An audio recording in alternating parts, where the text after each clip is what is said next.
You don't have So, let's try this again. Hopefully you all can hear me now. Yes? Excellent. Thank you for that, Katie. So, today we're going to talk about citta. Comes from a brief conversation Beth and I had the other day, and it was obviously within the last couple of days because I've been gone for the last couple of days. And I can't remember exactly the context, but it's like, well, that's a word that means heart-mind. And pretty much every country we look to where Buddhist texts come to us is a country where there is a word for heart-mind. It's citta in Pali and in the Indic languages related words. And in Chinese it's hsing, heart-mind. The hsing means faith in heart-mind. So that makes actually life a little more complicated than we realise. In the first and most obvious instance, there's a translation choice that has to be made when it comes across to English. So, the mind of the great sage of India, this is the Sandhika, the mind of the great sage of India was independently conveyed from west to east. The mind, heart-mind, there's a choice. It comes to us as mind because that's what feels right in our language, but it's a word that's more complicated and nuanced. Bigger. Faith in heart-mind. Faith in heart-mind. So the great way is not difficult for those who avoid picking and choosing. A little further in, it's something along the lines of liking and disliking are a disease of the mind. It's not. That's a choice. It's a disease of heart-mind. Because we like and we dislike in our hearts as well as our heads. So we planted it in our heads the way we look at this. And there's a fundamental problem in this because we're creating separation here. In the Zen tradition there's this idea of mind-to-mind transmission, which is when somebody wakes up, there's a transmission of that waking up, that transcending time and space, if you will, from between two people, or more realistically between beyond time and space to now beyond time and space as well. But again, it's mind to mind. Well, we don't mean mind, we don't mean this, we mean mind with a big M. But it's still, but we're still using a word that intellectually and in our hearts means what's up here. So we're getting ourselves trapped in language, and it's not going back to what the source was. So what is this heart-mind thing is really, really important, I think. So we have two figures up here. We've got, this is Manjushri, the Bodhisattva of wisdom, and on the other side there's Avalokiteshvara, the Bodhisattva of compassion. And we like to think of these as mind and heart. But I think we create ourselves a problem as well when we create this bifurcation for a number of different reasons. So, wisdom. The sword, this shows up, it's not just Buddhist, this shows up in all sorts of traditions. We've got the four elements. We've got air, water, earth, and fire. And then the fifth one's ether. But this is air. The sword is air. And it's a classic symbol. It's there in a lot of Western traditions as well as the Eastern traditions. It's a double-edged sword. It cuts through illusion, but it's a sword. It causes pain. It's not just the one thing. On the other side we've got compassion. Water is the element associated with that. But water is also an element, it's fluidity, but it's also an element associated with illusion and dreams. And when we look at what most of the time we mean when we talk about Avalokiteshvara and its compassion, and we're saying that's the heart, it's not just the heart. We're confusing things. Because the heart, as we classically think about the heart, is emotion. It's love and hate. It's unfiltered. It's just raw emotion. That's not what we mean when we talk about Avalokiteshvara. It's beyond that. It's more mature. So when we conflate these different ideas of heart, we're not all talking, we've got like 3 or 4 different layers of meaning we're talking through here. We're not all saying the same thing. We're confusing ourselves. And I think a lot of the confusion we create in our practice, where people try to move to compassion and then they have a hard time dealing with global warming, what's going on right now in Israel, in the West Bank, or in the Palestine. Thank you, Gaza.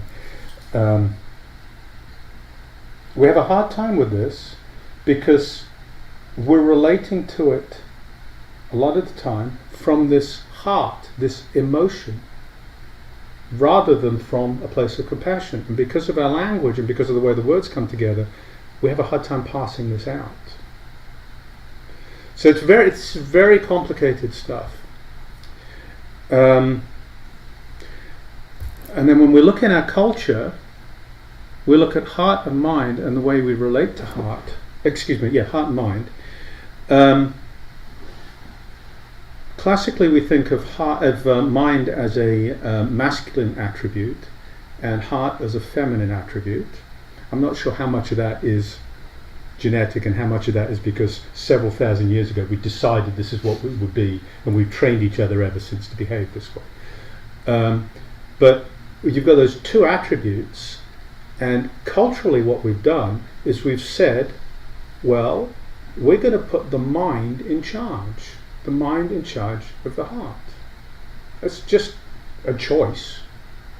And we've made that choice. The mind is full of questions. The mind has no real answers. The heart has no words. It can't frame questions. It's full of answers. What is a value-based judgment coming out of the mind worth? Precisely that much. The mind can't have values.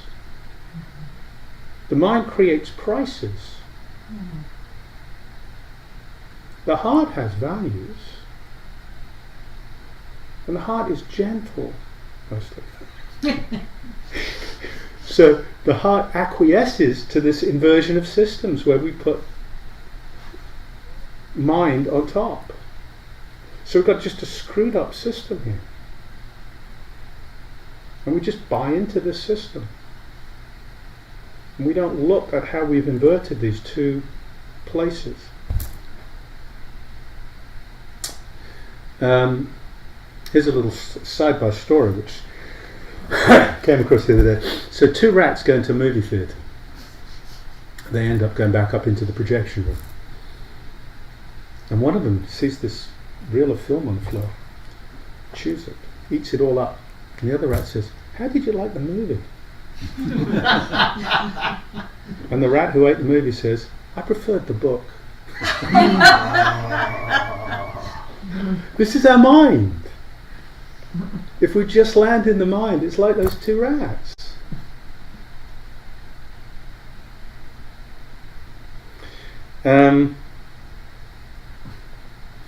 So we've got this, on the one hand we've created this separation, and then on the other hand we get ourselves confused because of this creation. It means we miss a lot of what's in the core text. I mean, bodhicitta.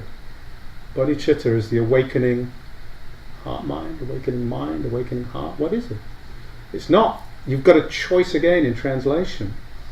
And whatever you translate can't do it justice, because it's not what the original meaning of the word was.